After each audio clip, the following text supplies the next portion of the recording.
যদি একবার সুবহানাল্লাহ বলবে আল্লাহ তার জন্য জান্নাতে একটি ঘর বানিয়ে দেবে। আরে মুমিনের কি আছে? মুমিনের হারাবার কিছু আছে? মুমিন মরে গেলেও তো বলে ইন্না লিল্লাহ, আল্লাহ আমি তো তোমার জন্য তোমার কাছে ফিরে যাব, আমি তোমার জন্য। মুমিনের হারাবার কি আছে? মুমিন শাহাদাত বরণ করে আর আল্লাহ কোরআনের পাতায় পাতায় বলে উলাইকা হুমুল মুফলিহুন, ওরা হচ্ছে সফলকাম, ওরা বিজয়ী, ওরা সফল হয়ে গেছে। সুবহানাল্লাহ। মুমিনের হারাবার কি আছে? সুবহানাল্লাহ আলহামদুলিল্লাহ কিন্তু বলেন কেন?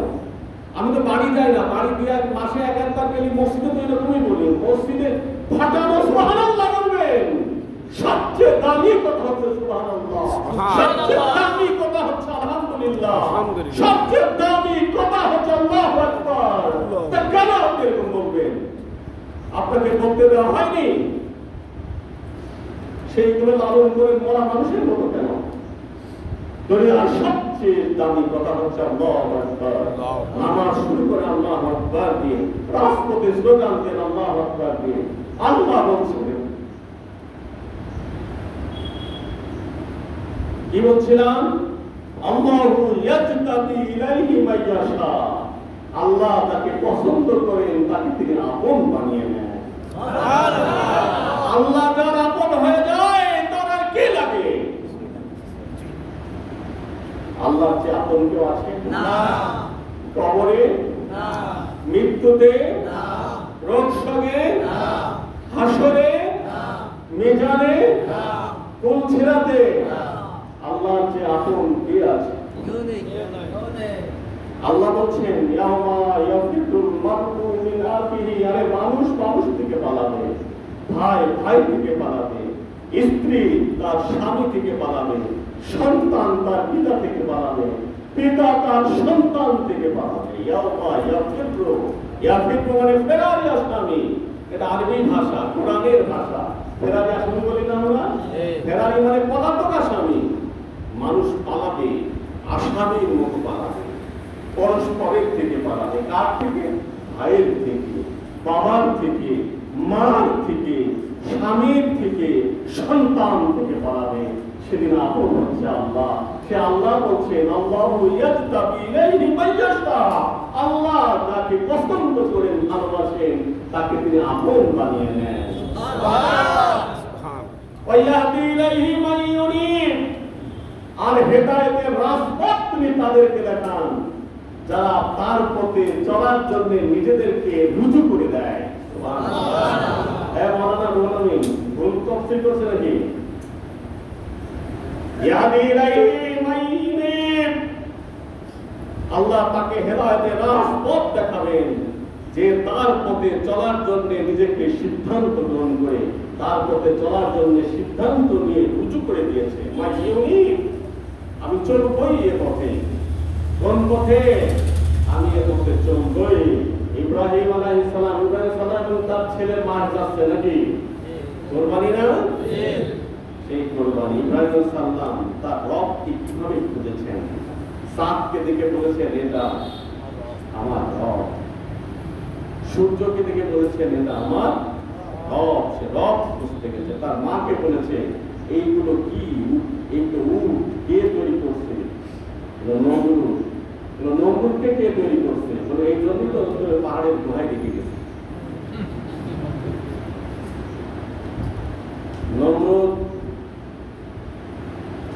দেখে বললেন আমি সর্বময় ক্ষমতার অধিকারী, আমি এটা পারি ওটা পারি, তোমাকে হত্যা করতে পারি, তোমাকে বাঁচিয়ে রাখতে পারি, জীবন মৃত্যুর হাত আমার কাছে, জীবন মৃত্যু আমার কাছে। ইব্রাহিম সাল্লাম বললেন তুমি তো ঠিক বলেছ, আমার রব এই সূর্যটাকে নিত্য দিনে পূর্ব আকাশে উদিত করে পশ্চিম আকাশে অস্ত দেয়। তুমি যদি এত পারো আমার রবের এই সূর্যটাকে পশ্চিম দিক থেকে উদয় দিয়ে পূর্ব দিকে ধাবিত করো। ইব্রাহিম সাল্লামের এক কথায় নমরুদের সারা জীবনের সবকিছু শেষ। পারবে? কোরআনের কথা এগুলো, কোরআনের পাতায় পাতায় কথাগুলো। তিনি তার রবকে খুঁজেছেন। আর আমরা কবে? আমি সেদিনে বাছাইকৃত কর্মীদের একটা টিএস প্রোগ্রামে জিজ্ঞাসা করলাম, উলামাদের কেউ ছিলেন এখানে? নর্থ ইন্ডিয়ানে কোন উলামা ছিলেন সেই প্রোগ্রামে? আমি জিজ্ঞাসা করেছিলাম, আপনি কবে মুসলমান হয়েছেন বলেন, কবে কালেমা পড়েছেন বলেন। বিশ্বনবী সব সাহাবী বলতে পারে। আবু বকরকে জিজ্ঞাসা করলে, খলিফাতুর রাসূল সবচেয়ে দামি মানুষ আবু বকর, তাকে জিজ্ঞাসা করে বলতে পারবে আমার বয়স যখন 30 বছর নবী মুহাম্মদুর রাসূলুল্লাহর কাছে কালেমা পড়েছি। আপনি বলেন কবে পড়েছেন? একজন আলেমও বলতে পারলো না যে আমরা কবে মুসলমান হয়েছি। বললাম তাহলে বায়াত গ্রহণ করেন, বায়াতে আসেন। নমপক্ষে এতটুকু বলতে পারবেন জামাত ইসলামের কাছে বায়াত পেয়েছিলাম অমুক মাসের অমুক তারিখে অমুক সময়, নাকি? ওই আলেমরা তো আমার বিরোধিতা করেন, কিন্তু একজন আলেম আপনাদের ছিলেন।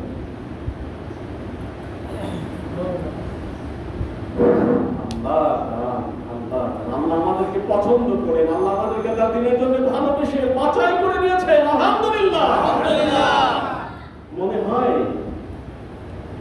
একটা গল্প শোনাবো, ঘটনা শোনাবো। আমাদের আমিরে জামাত মাওলানা মতিউর রহমান নিজামী রাহিমাহুল্লাহ জেলখানায় মাসিক মদিনার, এখানে আলেম আছেন কজন? মাত্র দেখি মাদ্রাসা আলেম পাস কামিল পাস দেখি মাসিক মদিনা মাওলানা মহিউদ্দিন। আলহামদুলিল্লাহ। নওয়ালগঞ্জে এত আলেম আছে। রোকর আছে কয়জন আলেমের মধ্যে? হ্যাঁ, একজন রোকন আছে। আর আল্লাহর বান্দা সব এখনো শপথ দেয়নি। আমরা দোয়া করি আলেমদেরকে আল্লাহ কবুল করুন, আমিন। এই একামতের দিনটার কাজ হচ্ছে আলেমদের কাজ, নাকি বলেন ইসরায়েল ভাই? নবী আমার কাজ, এটা নেতৃত্ব দিবে আলেমরা।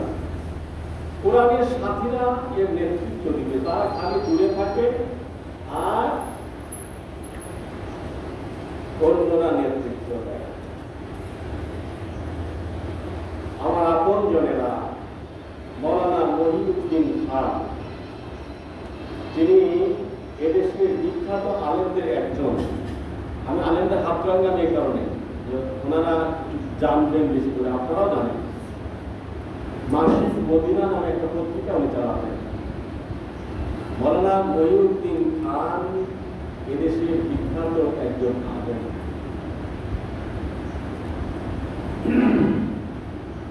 উনি তামিলুল মিল্লাত কামিল মাদ্রাসা প্রিন্সিপাল জয়নুল আবেদিন, উনি একজন বিখ্যাত আলেম, অবসরে গেছেন উনি। এই প্রিন্সিপাল মাওলানা জাইনুল আবেদিনকে মাওলানা মহিউদ্দিন খান একদিন ডাকলেন, উনি অসুস্থ। ডেকে বললেন,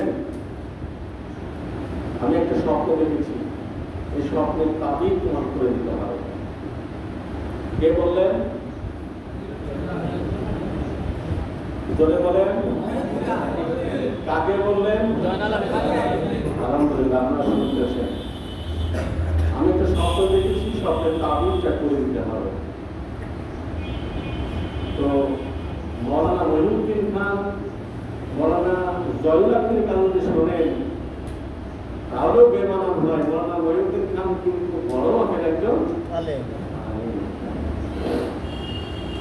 কি স্বপ্ন হুজুর দেখেছেন? তো বলে, আমি স্বপ্নে দেখেছি আমি অফিসে যাচ্ছি, মাসিক মদিনার অফিসে উনি গাড়িতে করে যাচ্ছেন ঢাকাতে। বলছে এক জায়গায় অনেক ভিড়, শুধু আলেম উলামারা সেখানে, সব কবিতা মাথায় দিয়ে পাগড়ি মাথায় দিয়ে আলেম উলামারা সব। আমি গাড়িটা পাশে থামিয়ে জিজ্ঞাসা করলাম একজন আলেমের কাছে, এখানে তোমরা কি করছো? একজন জবাব দিচ্ছে যেখানে আল্লাহর নবী এসেছে আমরা দেখতে এসেছি।